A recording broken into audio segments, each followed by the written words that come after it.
Hello दोस्तों, मैं समीर आपका मिशन अपडेट के इस यूट्यूब चैनल में स्वागत करता हूं। उम्मीद करता हूं कि आप अपनी तैयारी बेहतर तरीके से कर रहे होंगे और आगे की तैयारी भी जारी रखें और प्रीवियस ईयर के प्रश्न बनाते रहें। बेहद ज़रूरी है आपके लिए। साथ में प्रैक्टिस करते रहें सारे क्वेश्चंस का। आज हम सीडीपी सेक्शन के सबसे मोस्ट इंपॉर्टेंट टॉपिक पढ़ने वाले हैं, जो है पियाजे का संज्ञानात्मक विकास का सिद्धांत। ये सबसे इंपॉर्टेंट टॉपिक है सीडीपी सेक्शन का।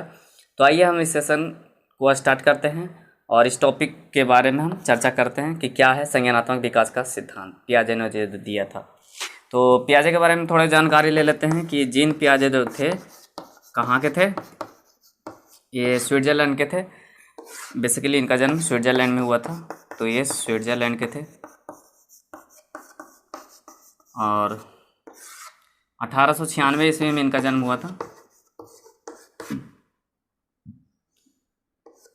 और इन्होंने जो प्रशिक्षण प्राप्त किया था, जो पढ़ाई की थी, वो प्राणी विज्ञान में की थी। तो कहने का मतलब ये एक बायोलॉजिस्ट भी थे, एक बायोलॉजिस्ट थे।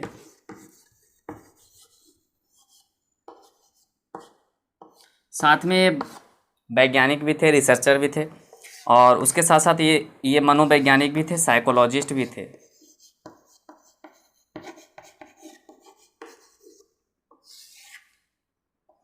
और इनका जो इंटरेस्ट था खासकर वो ज्ञान मीमांसा की तरफ ज़्यादा था। एपिस्टेमोलॉजी जिसको बोलते हैं, एपिस्टेमोलॉजी, ज्ञान मीमांसा में इनकी रुचि ज़्यादा थी। तो रुचि इनकी जो थी ज्ञान मीमांसा में ज़्यादा थी। ज्ञान मीमांसा बेसिकली होता क्या है? तो ज्ञान मीमांसा में होता है यही कि वो एक दर्शन शास्त्र का एक हिस्सा है, एक अध्याय है। ज्ञान मीमांसा में क्या होता है कि ज्ञान का निर्माण हम किस तरीके से करते हैं, ज्ञान का निर्माण किस तरीके से होता है, उसके बारे में जानकारी होती है। तो इसके बारे में जीन पियाजे का जो रुचि थी ज़्यादा थी और इसीलिए कॉग्निटिव डेवलपमेंट में ये भी एक अहम भूमिका उनकी निभाती है। और साथ में एक मोस्ट इम्पॉर्टेंट चीज़ है, आप लोगों ने नाम सुना होगा अल्फ्रेड बिनेट का। अल्फ्रेड बिनेट, बिने का नाम सुना है? अल्फ्रेड बिने, उनका नाम था अल्फ्रेड बिने। जब अल्फ्रेड बिने बुद्धि परीक्षण के ऊपर काम कर रहे थे, बुद्धि परीक्षण के ऊपर कहाँ कर रहे थे? पेरिस में कर रहे थे, पेरिस फ्रांस।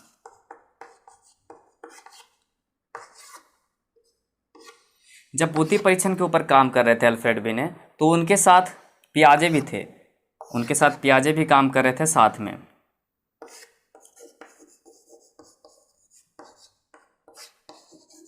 पियाजे भी साथ थे। तो जब बुद्धि परीक्षण के ऊपर काम कर रहे थे अल्फ्रेड बिने, तो उनके साथ पियाजे भी थे और उसके बाद ही इन्होंने संज्ञानात्मक विकास का सिद्धांत दिया। कुछ रिसर्च की, उसके बाद फिर उसके सिद्धांत को दिया। और ख़ास बात यह है कि इन्होंने अपने ही 3 बच्चे पर रिसर्च करके इस सिद्धांत को, इस थ्योरी को दिया है। तो ये भी जानकारी ज़रूरी है कि अपने ही उनके 3 बच्चे थे और तीनों बच्चे पर बचपन से देखा कि वो किस तरीके से वो डेवलप करता है और क्या सोचता है, कैसे करता है। तो इस तरीके से उन्होंने ये थ्योरीज दिया। और आपको संज्ञानात्मक के बारे में बता दें तो संज्ञानात्मक शब्द के बारे में जान लेते हैं कि संज्ञानात्मक मतलब होता क्या है, कि कॉग्निटिव मतलब होता क्या है, इसके बारे में जान लेते हैं। तो संज्ञानात्मक का मतलब होता है आपका संज्ञान, आपका ज्ञान, जो भी आपके मस्तिष्क में जिस चीज़ के बारे में आपको ज्ञान है वही आपका संज्ञानात्मक है, मतलब संज्ञान है। ये जो शब्द आया कहाँ से आया?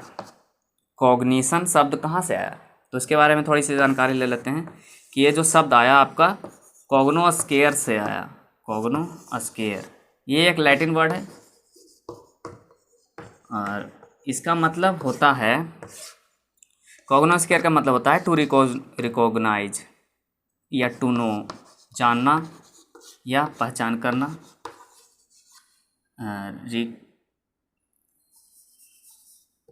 रिकॉग्नाइज, जानना या पहचान करना। और संज्ञानात्मक शब्द का सर्वप्रथम प्रयोग, अगर इससे क्वेश्चन और निकल के आते हैं कि संज्ञानात्मक शब्द का सर्वप्रथम प्रयोग किसने किया, तो याद रखिएगा संज्ञानात्मक शब्द का प्रयोग, संज्ञानात्मक शब्द जो है इसका सर्वप्रथम प्रयोग आपका ये जो नाम जाता है उनका नाम है जेरोम ब्रूनर। नाम सुना होगा ब्रूनर का। उनका भी कॉग्निटिव डेवलपमेंट थ्योरी है जो उनसे कहीं ज़्यादा ये मायने रखता है। तो जेरोम ब्रूनर का नाम सुना होगा आपने। ये इन्होंने संज्ञानात्मक शब्द का सर्वप्रथम प्रयोग किया था, जो व्याख्या किए थे, इनका एक बुक था। तो उसमें बेसिकली ये शब्द का यूज किया गया था और उसके बारे में बताया नहीं गया था कि क्या कैसे इसका प्रोसेस होता है, किस तरीके से डेवलप करता है। तो उसके बारे में पियाजे साहब ने बताया था। तो संज्ञानात्मक विकास का सिद्धांत इस तरीके से। आगे चलते हैं। इन्होंने बच्चे के ऊपर ज़्यादा ध्यान दिया क्योंकि इनको मालूम था कि जो भी डेवलपमेंट होता है मस्तिष्क का, ये संज्ञानात्मक विकास जो भी होता है संज्ञान का हमारे मस्तिष्क का, वो लगभग बचपन में ही और बाल्यावस्था और किशोरावस्था तक लास्टली होता है। ज़्यादातर बचपन में ही होता है। बेसिकली मेन बचपन 5 से 10 साल तक की उम्र में जो भी विकास होना होता है हो जाता है। तो इसीलिए उन्होंने बच्चों के ऊपर ज़्यादा शोध किया। इसीलिए इनको फादर ऑफ चाइल्ड साइकोलॉजी भी कहा जाता है। Father of child psychology.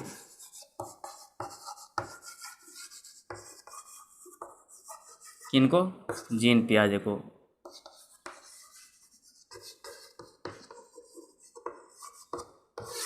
Gene पियाजे को फादर ऑफ साइकोलॉजी भी कहा जाता है। आगे चलते हैं। इन्होंने इस सिद्धांत के बारे में क्या बताया? सबसे खास बात इस सिद्धांत में उन्होंने बताया है कि संज्ञानात्मक विकास में कि बच्चे जो होते हैं ज्ञान का निर्माण खुद से करते हैं। बच्चे ज्ञान का निर्माण स्वयं करते हैं। ये इम्पोर्टेंट चीज़ है कि बच्चे ज्ञान का निर्माण जो होता है स्वयं करते हैं। सबसे खास बात यही है।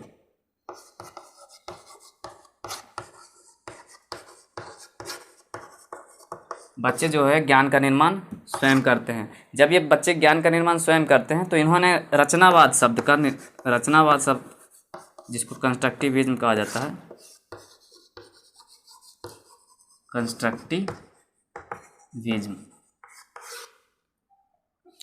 रचनावाद की अवधारणा प्रस्तुत किया। आप जानते हैं रचनावाद क्या है? कंस्ट्रक्टिविज्म, जब हम छोटी छोटी इकाइयों को जब इकट्ठा करते हैं, छोटे छोटे नॉलेज को, और उसको छोटी छोटी इकाइयों को जोड़ करके जब एक कंसेप्ट तैयार हो जाता है और उसके आधार पर हम अपना ज्ञान का विकास करते हैं। स्वयं से रिसर्च करके, स्वयं से ऑब्जर्व करके, आसपास के लोगों को देख करके ज्ञान का निर्माण कर लेते हैं बच्चे में। जब बच्चा होता है तो उसी को कंस्ट्रक्टिविज्म कहा जाता है। रचनावाद, खुद से कंस्ट्रक्ट करना, ज्ञान का खुद से निर्माण करना, यही रचनावाद कहलाता है। तो ये रचनावाद हुआ। इसीलिए इन्होंने बच्चे को क्या कहा? नन्हे वैज्ञानिक भी कहा है। जीन पियाजे ने बच्चे को नन्हे वैज्ञानिक भी कहा है, स्मॉल साइंटिस्ट, नन्हे वैज्ञानिक। याद रखिएगा, बच्चे को नन्हे वैज्ञानिक क्या है? क्योंकि बच्चे खुद से रिसर्च करके, खुद से ज्ञान का निर्माण कर करके आगे बढ़ते हैं, अपने कॉग्निटिव डेवलपमेंट करते हैं, संज्ञानात्मक विकास करते हैं। तो आइए हम इसके बारे में थोड़ी सी जानकारी और ले लेते हैं। संज्ञानात्मक विकास जो होता है, उनका जो सिद्धांत था, एक प्रोसेस, कॉग्निटिव प्रोसेस किस तरीके से होता है उसके बारे में चलते हैं।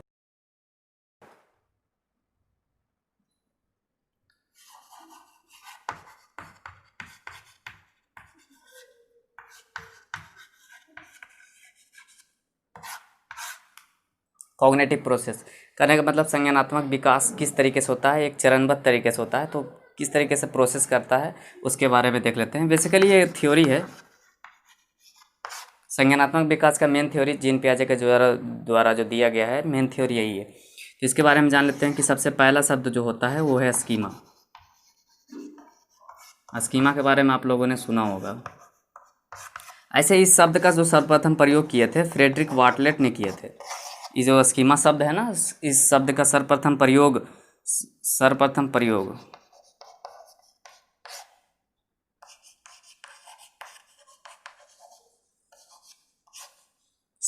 जो प्रयोग किए थे वो कौन किए थे? Frederick Bartlett.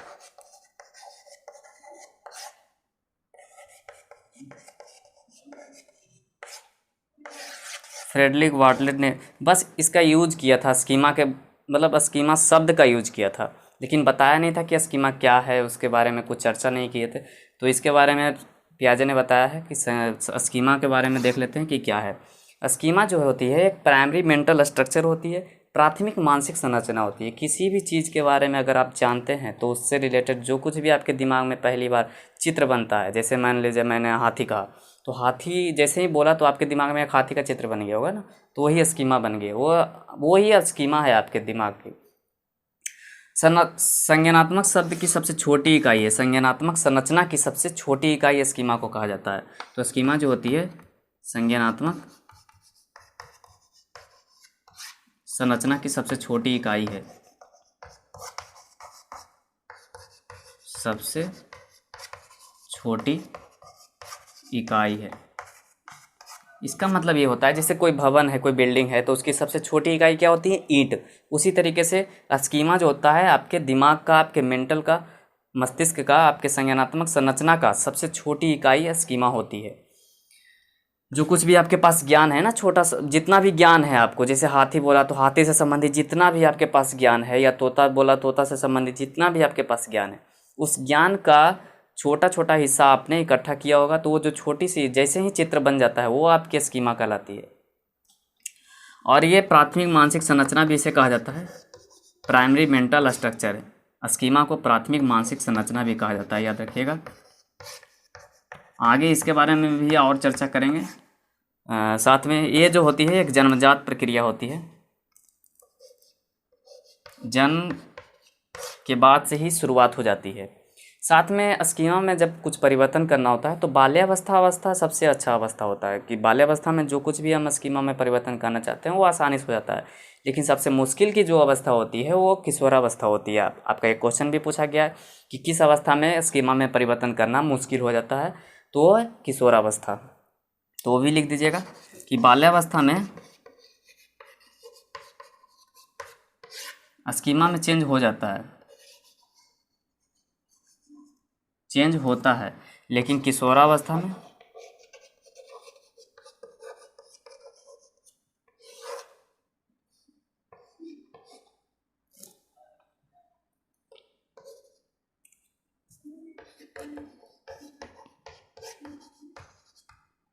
स्कीमा में चेंज आसानी से होता है इसमें,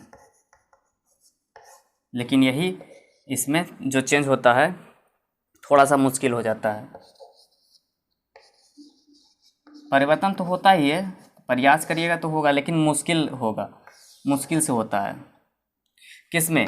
स्कीमा में चेंज। स्कीमा में जब चेंज करना होता है ना, तो बाल्यावस्था सबसे अच्छी अवस्था होती है। बाल्यावस्था तक हम स्कीमा में चेंज कर सकते हैं, लेकिन किशोरावस्था में हम स्कीमा में चेंज नहीं कर सकते हैं, ये मुश्किल अवस्था हो जाता है। तो ये था स्कीमा के बारे में। अब स्कीमा में जो चेंजिंग करेंगे ना, स्कीमा में जब चेंज करते हैं उसके जो चेंजिंग आता है वो किस तरीके से आता है, इसके बारे में देख लेते हैं हम लोग।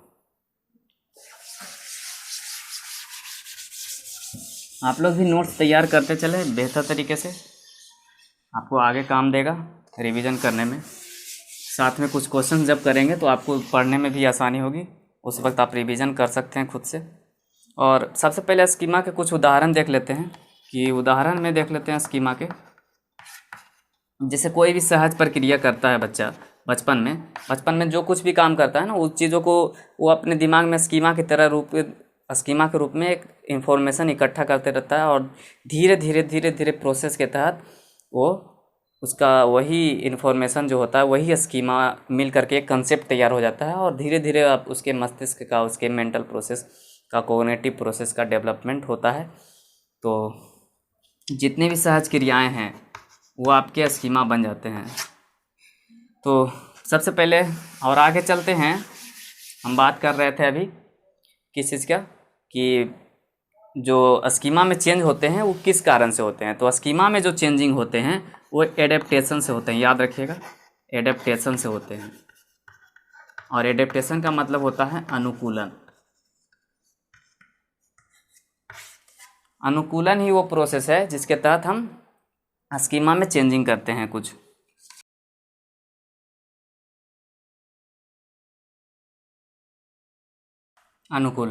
अनुकूलन जो होते हैं दो तरह के होते हैं। अनुकूलन के दो भाग होते हैं, आप लोग जानते भी होंगे, आत्मसातीकरण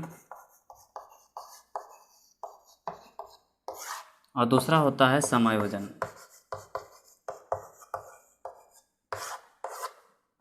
इसका मतलब ये होता है एसिमिलेशन और ये होता है एकोमोडेशन।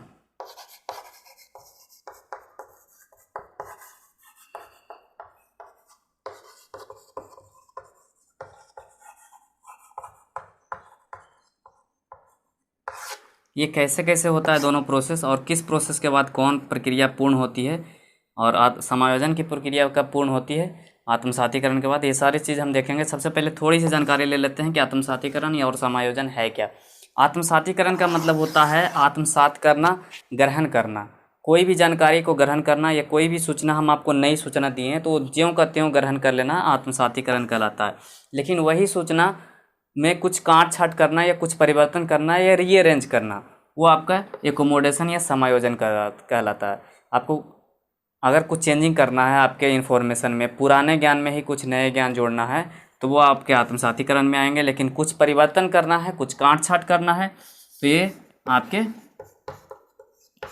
काट छाट अगर करना है या परिवर्तन करना है, या अंग्रेजी में कहीं भी देख लीजिएगा रीअरेंज करना है, तो आपके एकोमोडेशन में आएंगे, समायोजन में आएंगे। लेकिन नई सूचना, नई जानकारी, नई सूचना को ऐड करना है, जोड़ना है, या पुराने ज्ञान में ही, पूर्व ज्ञान में नए ज्ञान को जोड़ना है,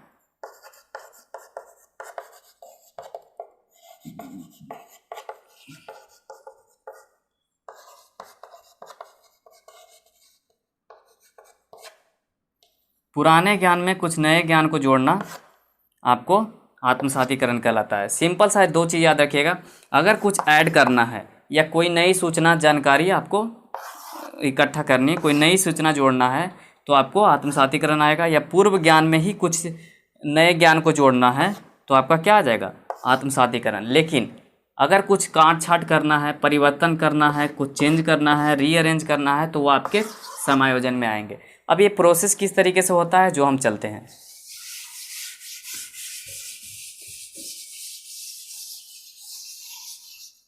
सबसे पहला प्रोसेस होता है आपका आत्मसातीकरण। कोई भी चीज़ के बारे में नई जानकारी आप लेते हैं तो आपका एसिमिलेशन कहलाता है।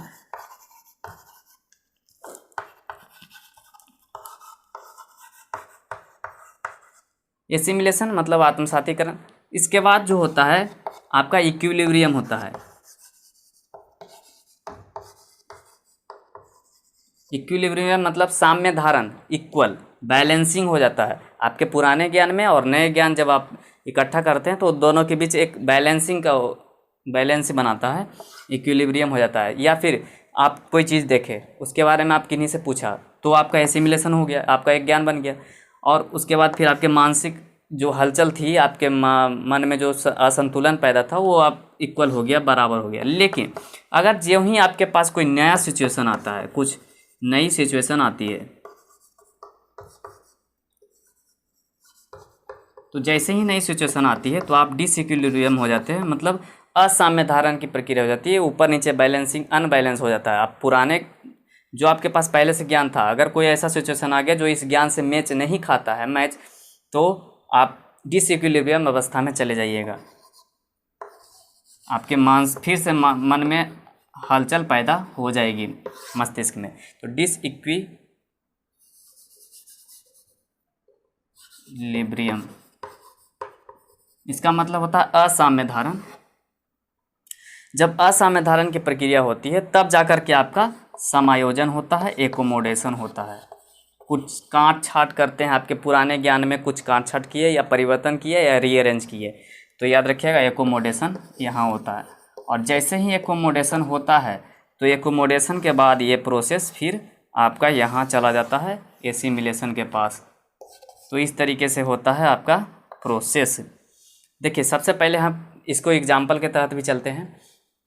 सबसे पहले आप देख लीजिए कि कोई नई सूचना आपके दिमाग में आई और वो आपके मन में जो हलचल चल रहा था उस चीज़ों को देख करके वो अब शांत हो गया, इक्वल हो गया। लेकिन जैसे ही कुछ नई सिचुएशन आई तो आपका दिमाग क्या हो जाता है, डिसइक्विलिब्रियम, हलचल पैदा हो जाता है। फिर से आपके पुराने ज्ञान और नए चीज़ों को जब देख रहे होते हैं तो उसमें आपके मस्तिष्क में हलचल पैदा हो जाती है। लेकिन जब हम उस मस्तिष्क में फिर कुछ चेंज करते हैं, कुछ और काट छाँट करते हैं, कुछ रीअरेंज करते हैं कि ऐसे नहीं ऐसे होना चाहिए, तो वो आपका समायोजन होता है। जब आप समायोजन करते हैं तो समायोजन करने के बाद फिर कुछ और नई जानकारी, जो पहले से जानकारी आपके पास थी उसमें कुछ और ऐड किए, तो आपका एसिमिलेशन हो जाता है। और इस तरीके से प्रोसेस चलते रहता है। आपको एक एग्जाम्पल के तहत ले चलते हैं। एक बच्चा था, इसी तरीके से गर्मी का छुट्टी था, तो अपने पिताजी के साथ अपने बगीचे में जा रहा था सुबह सुबह। तो सुबह सुबह उसने क्या देखी कि एक 4 पैर का जानवर बड़ा सा विशाल सा उसके सामने से जा रहा है। तो उसने पूछा कि पापा ये क्या है? तो पापा उसके उसके पिताजी ने बताया कि बेटा ये गाय है। तो उसमें उसकी स्कीमा बन गई, गाय की एक स्कीमा बन गई। स्कीमा वो होता है कि गाय से संबंधित चीज़ पहले बच्चा नहीं देखा था, लेकिन वो चीज़ देखा तो उसमें एक स्कीमा बन गई कि ये गाय है। अब बच्चे में स्कीमा बन गई और एसिमिलेशन भी हो गया, नया ज्ञान आ गया। जब वो बच्चा बगीचा गया और आराम से रहा, फिर अगले दिन जब 2-4 दिनों के बाद फिर क्या देखा कि उसी रास्ते से जा रहा था, तो उस दिन देखा था जो उजली थी, लेकिन आज जो देख रहा था वो बिल्कुल काली थी और बिल्कुल स्ट्रक्चर वैसा ही। तो पापा को बोला, पापा पापा देखो फिर से वो गाय आ रही है। तो पापा ने, उसके पिताजी ने बताया कि नहीं बेटा ये गाय नहीं है। अब देखिए इक्विलिब्रियम, साम्य धारण की अवस्था तो प्राप्त कर लिया था कि अब तो ये गाय है, क्योंकि उसके भी 4 पैर थे और उसी तरीके से शक्ल सूरत और उसी तरीके से सब चीज़, सींग भी था, पूँछ भी थी। तो उसके सामने एक नई सिचुएशन आ गई। जब नई सिचुएशन आई तो उसके पिताजी ने बोला कि ये गाय नहीं है। तो उसके दिमाग में हलचल पैदा हो गया, डिसइक्विलिब्रियम की अवस्था आ गई कि ये अरे कल ही तो देखा था 2-3 दिन पहले तो कि ये गाय ही तो है, बोला था आप ही ने तो ये गाय है। तो उसके पिताजी ने बताया कि नहीं ये गाय नहीं है, गाय भी इसी तरीके की होती है, लेकिन ये भैंस है। तो भैंस है और भैंस काली ही होती है। तो उसके दिमाग में कुछ ना कुछ चेंजिंग आया कि अच्छा ये गाय नहीं है, तो चेंज आया। और उसके बाद फिर जो इन्फॉर्मेशन ऐड किया कि अच्छा ये भैंस है, भैंस काली होती है, तो वो एसिमिलेशन में आ गया। फिर अगले दिन क्या हुआ, कुछ दिनों के बाद, 2-4 दिन के बाद फिर क्या हुआ कि फिर अब वो बगीचे जा रहा था सुबह सुबह टहलने। उस दिन क्या हुआ, तब वो इक्विलिब्रियम की अवस्था तो प्राप्त कर चुका था, लेकिन उस दिन फिर से एक नई सिचुएशन बच्चे के सामने आई। उस दिन क्या हुआ कि उजली और काली गाय दोनों, मतलब एक ही गाय दोनों रंग की थी, कुछ उजली थी कुछ काली थी, उसके जो शरीर पर जो होता है चमड़ा। तो उस तरीके से जो नया सिचुएशन आया, तो उस वक्त बच्चे के दिमाग में एक ख्याल आ गया, डिसइक्विलिब्रियम की अवस्था आ गई कि अरे उजली गाय, उजली तो होती है, काली तो भैंस होती है, लेकिन ये जो है काली उजली दोनों है, तो ये क्या है? उसके मस्तिष्क में एक और हलचल पैदा हो गया। तो वो डिसइक्विलिब्रियम की अवस्था हो गई और बच्चे ने फिर से पूछा कि पिताजी ये क्या है, ये गाय है या भैंस है? तब पिताजी ने बोला कि ये गाय है। और उसके दिमाग में कुछ ना कुछ चेंजिंग हुआ, और जो चेंजिंग हुआ, और जब उसके दिमाग में कुछ ना कुछ चेंजिंग हुआ, तो वो जो इन्फॉर्मेशन थी, नई इन्फॉर्मेशन, उसको भी उन्होंने ऐड किया। उसने, किसने? उस बच्चे ने ऐड किया उसको नए ज्ञान में कि गाय क्या होती है, काली भी होती है, उजली भी होती है, भूरी भी होती है, और चितकबरी रंग की भी होती है, और मिक्स कलर की होती है। ये सारे जो इन्फॉर्मेशन थी गाय के बारे में, जो भी स्कीमा जो था उसका, नए नए स्कीमा जो बनते गए, वो आपके एसिमिलेशन में आएंगे। एसिमिलेशन में नए ज्ञान में पुराने ज्ञान को भी जोड़ना एसिमिलेशन ही होगा। और जहाँ भी आपका चेंजिंग आ जाएगा, कुछ काट छाट करना या चेंज करना, याद रखिएगा, चेंज करना, रीअरेंज करना या काट छाट करना,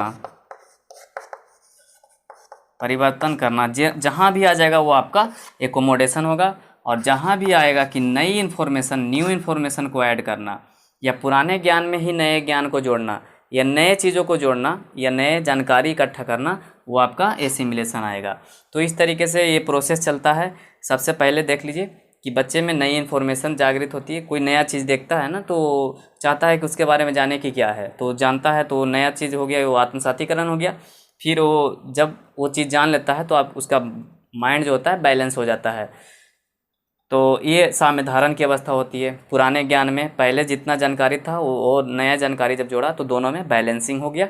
उसके बाद जैसे ही उसके सामने नई सिचुएशन आई तो डिसइक्विलिब्रियम की अवस्था प्राप्त हो गई, अनबैलेंस होने लगा। तो तब जब अनबैलेंस होने लगा तो आत्मसातीकरण और समायोजन दोनों का प्रोसेस वो करने लगता है। मस्तिष्क में जब असाम्य धारण की अवस्था प्राप्त होती है तभी ये एकोमोडेशन करता है। और जैसे ही आपके अपने दिमाग में कुछ ना कुछ चेंज किया उसके बाद फिर नई इन्फॉर्मेशन उसको मिली, वो आत्मसात कर लिया फिर से ज्ञान को। तो एकोमोडेशन, आपको ये चीज़ भी पूछ सकता है कि समायोजन की प्रक्रिया पूर्ण कब होती है, तो आत्मसातीकरण के बाद होती है। ये आप इम्पोर्टेंट क्वेश्चन है, ये आपके प्रीवियस ईयर में भी पूछे जा चुके हैं कि समायोजन की जो प्रक्रिया होती है, एकोमोडेशन का जो प्रोसेस होता है, वो ख़त्म कब होता है, तो एसिमिलेशन के बाद, एसिमिलेशन के बाद। और इसी तरीके से प्रोसेस चलते रहता है। आगे थोड़ी बहुत जानकारी और है, इसके बारे में देख लेते हैं। आत्मसातीकरण के बारे में आप लोग भी इस तरीके से नोट्स बना लीजिएगा अच्छे तरीके से, मेन है समझना बेहद ज़रूरी है। अब आत्मसातीकरण के बारे में थोड़ा सा जानकारी और ले लेते हैं, एसिमिलेशन के बारे में। आत्मसातीकरण, आत्मीकरण, आत्मसातीकरण।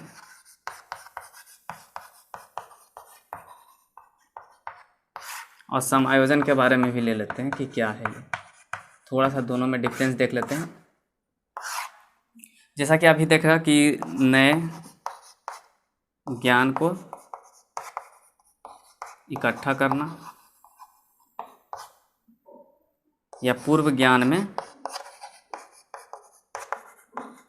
नए ज्ञान जोड़ना,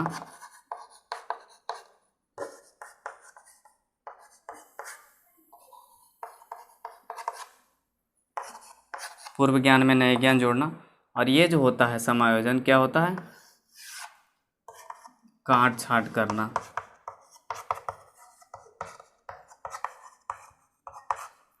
परिवर्तन करना, आपके दिमाग में, मस्तिष्क में, आपके स्कीमा में परिवर्तन करना समायोजन हो गया। आपके ज्ञान में परिवर्तन करना, कुछ काट छाट करना, आपके समायोजन होता है। साथ में ये एक धीमी प्रक्रिया है, धीमी और लगातार चलने वाली प्रक्रिया है, धीमी और लगातार चलने वाली प्रक्रिया है।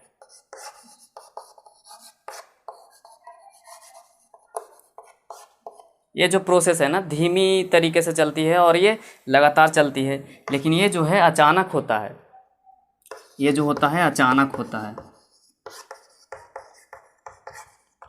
साथ में ये जो प्रोसेस होता है ना, अर्धचेतन अवस्था में भी होने पर होता है और चेतन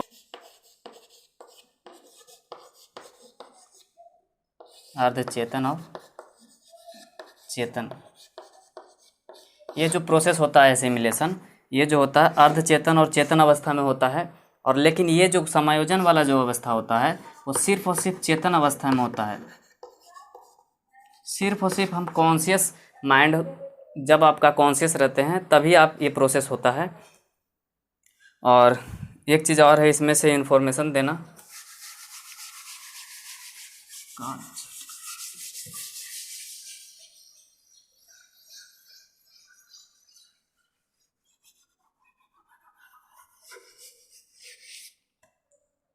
इसमें जो है, जब आत्मसातीकरण की प्रक्रिया होती है तो ज्ञान में अस्थायित्व को लाता है। तो याद रखिएगा, ज्ञान में अस्थायित्व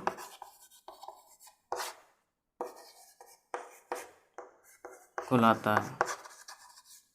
और जब ये ज्ञान में अस्थायित्व को लाता है तो उसके बाद फिर समायोजन की प्रक्रिया संपन्न हो जाती है। तब यहाँ समायोजन की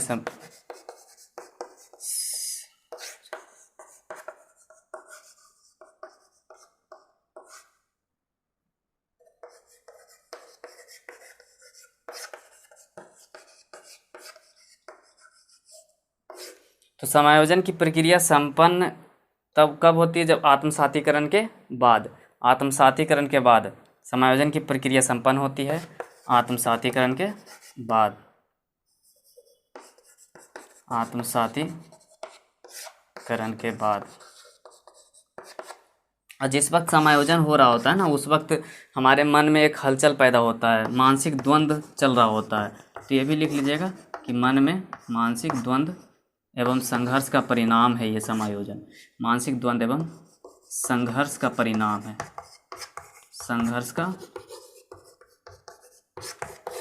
संघर्ष का परिणाम है ये आपका समायोजन।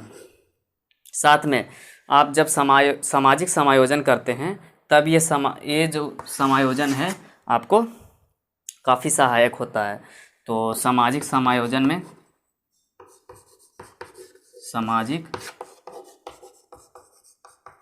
समायोजन में सहायक।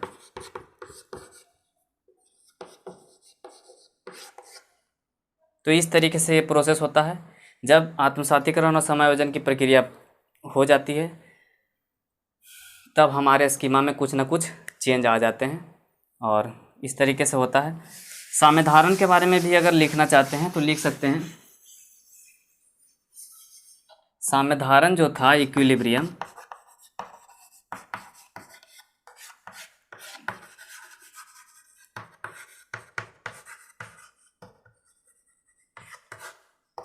जैसे ही नाम वैसे ही काम, इक्वल कर देता है। मतलब आपके पुराने ज्ञान में जब नया कोई सिचुएशन आता है, जब आप डिसइक्विलिब्रियम अवस्था में होते हैं, तो जब आप किसी नए ज्ञान को ऐड करते हैं तो वो जब आप आत्मसातीकरण की अवस्था प्राप्त कर लेते हैं तब ये इक्विलिब्रियम की अवस्था आती है। तो ये अवस्था कब आती है? आत्मसातीकरण के बाद या समायोजन के बाद। यानी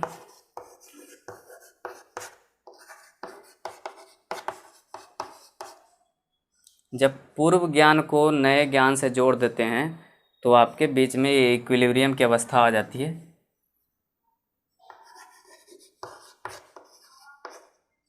पूर्व ज्ञान और नए ज्ञान के बीच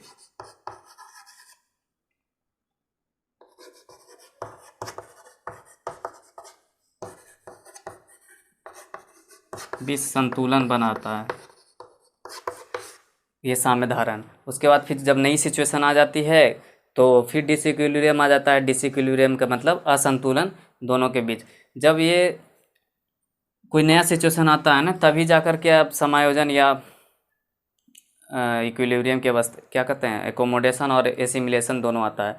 आज के लिए इतना ही। तब तक मिलते हैं अगले वीडियो में। तब तक के लिए खुश रहिए, मुस्कुराते रहिए, जिंदा दिली रहिए। जय हिंद।